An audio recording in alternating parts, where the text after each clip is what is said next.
के पीछे की क्रांति हुई है ये, और इस क्रांति से घबराकर भारतीय जनता पार्टी की ये क्रांतिकारियों का जत्था जो आम आदमी पार्टी के नाम से जाना जा रहा है, रुकता नहीं है।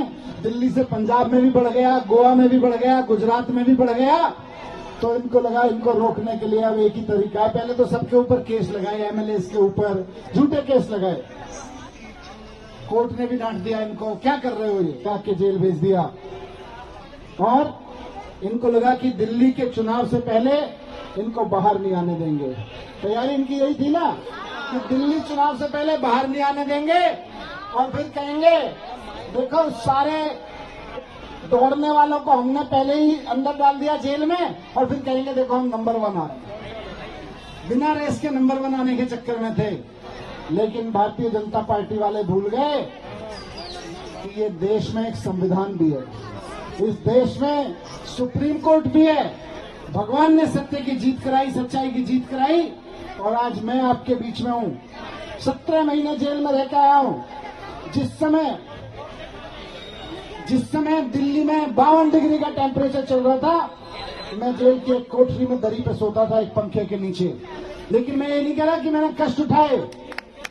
दिल्ली के स्कूलों को ठीक करने के लिए और देश के हर बच्चे को अच्छे सरकारी स्कूल उपलब्ध कराने के लिए 17 में भेजा मुझको इन्होंने जेल। लोग मुझसे पूछ रहे थे, वहां पे टीवी इंटरव्यू ले रहे थे पीछे थोड़े दिन पहले, तो कह रहे थे आप तो जेल से बड़े मुस्कुराते हुए आएगा।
लोग ये सवाल पूछेंगे कि 52 डिग्री सेंटीग्रेड में कैसे रहे, पर मुझे खुशी है कि जेल में जो तपस्या की और केजरीवाल जी जो तपस्या कर रहे हैं जेल में, वो सफल हो रही है।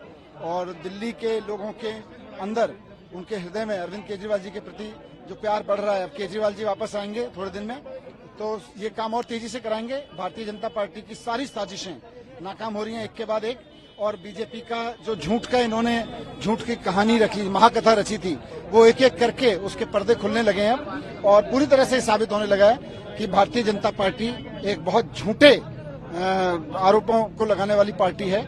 और हर बार इसने मुंह की खाई है, इस बार भी देखिएगा ये मुंह की खाएगी। देखिए, अब भारतीय जनता पार्टी वालों की मजबूरी है बेचारों की। उनके पास स्कूल दिखाने के लिए नहीं है, उनके पास अस्पताल दिखाने के लिए नहीं है, उनके पास में 0 बिजली के बिल दिखाने के लिए नहीं है। तो बीजेपी वाले बेचारे और क्या दिखाएंगे, काले झंडे ही दिखाएंगे। हमसे कोई पूछता है भाई क्या किया, हम कहते हैं जी स्कूल बनवाए। हमसे कोई पूछता है क्या किया, अस्पताल बनवाए, मोहल्ला क्लिनिक बनवाए, बसें करी, महिलाओं के लिए बसें फ्री करी, तीर्थ यात्रा कराई, बिजली के बिल 0 कराए। इनसे कोई पूछता है जी क्या किया, काले झंडे दिखाए। भारतीय जनता पार्टी वालों ने क्या किया, काले झंडे दिखाए। भारतीय जनता पार्टी वालों ने किया जी, काले झंडे बनवाए और दिखाए।